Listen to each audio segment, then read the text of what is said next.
rahote cour de justice iri nukuvuga sentare isumba izindi sentare zose. Iyo sentare ivugwa n'ibwizwa shingiro umengo kuva mu ngingo yayo y'amajana 236 gushika ku majana 238 canke 9 sinibuka neza. Mugabe ivugwa mu bwizwa shingiro. Iyo sentare je gucirira imanza abandi. Ijo gucirira imanza umukuru w'igihugu. Icegera ciwe. Umushanganje wa mbere.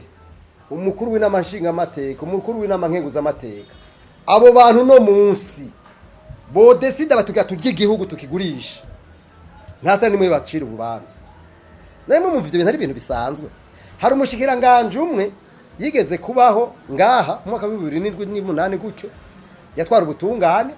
Nibaza n'umunyujuriste kuri radio Isanganiro n'amajisho kibaza mubaza ati mbega kubera iki mwaze gushiraho rahote cour de justice ngo ngo ugomba ngo yose ntarize guhungabanya inzego niyo nyishu yatanze kandi aracaharizwa asira ntakabura imvo muragera mu mubazi ari nga muri relation extérieure yavuze ngo iyo sentare nizopfa igiyeho ngo kubera yo kihungabanya inzego iyumvire rero kubona mu gihugu hari abantu naho budandaza igihugu atamuntu yoshobora kubakorako.